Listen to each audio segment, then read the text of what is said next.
Akufen might sound like it's a brand of painkiller, but is actually a working name for Canadian musician Mark Leclerc, who's particularly known for micro-sampling.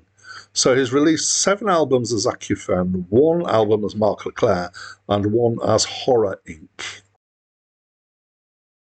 Hi, my name's Dan. So this was maybe the first album by Akufen, maybe the second album. It depends on which Wikipedia page you believe. I think it's probably his second.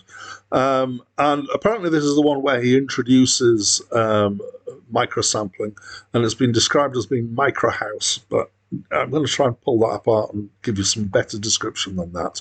So it's definitely electronic. It's definitely kind of somewhere in the Dancy area of electronic.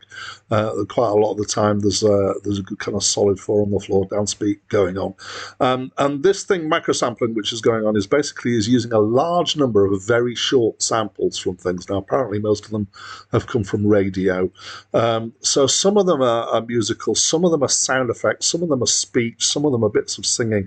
And you, at the most, might get 1 or 2 words, but often you just get cut-off snippets, and then they're kind of layered back-to-back in rhythms.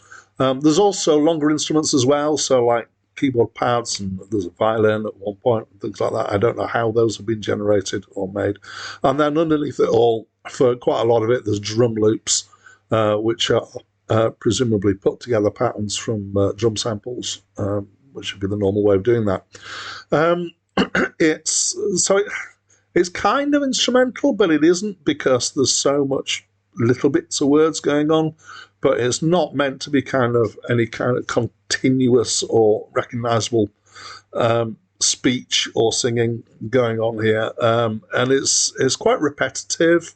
But it is also constantly shifting and changing, which keeps it interesting. So it's got the kind of dance repetition stuff without being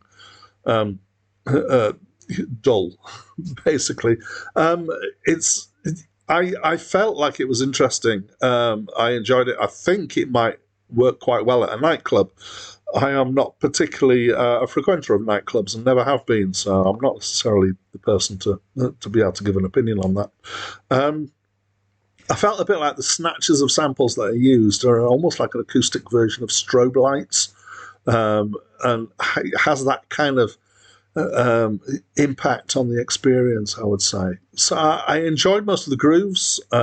There's at least 1 track, I think 2 tracks that are swung, so that they're not kind of a straight 4 on the floor dance thing.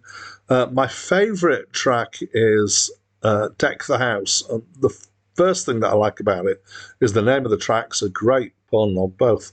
You know, Deck the House kind of sounds like it's about putting up your Christmas decorations in your house, but also it's a reference to decks, as in record decks, and house music. So it's a nice little bit of punning there. And that track starts with a load of these samples without other stuff that tying it together.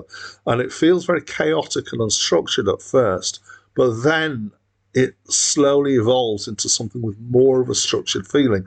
So partly I think that's the ordering and the use of the samples themselves, but it's also by putting more elements in that tie it together, like rhythmic things and stuff. And actually, that track is a particularly, I would say, a good demo of the way he puts stuff together for the music. So I enjoyed it. I felt like it was an interesting take on trancey kind of dance music. It's somewhat unusual, I think, in the way that it approaches things. And yeah, it was reasonably good fun. It's not a deep album, but it's fairly enjoyable. So that's what I think. And as always, please do talk to me. I love getting comments from people. I read everything that people write, and I often comment back, as people know who are my regulars. And speaking of which, if you enjoy what I'm doing, then do join me on this journey of all these reviews that I'm doing, which is the 3,000 greatest albums of all time. I very rarely do a shout out and say why don't you subscribe, but why don't you subscribe? That's it from me for now.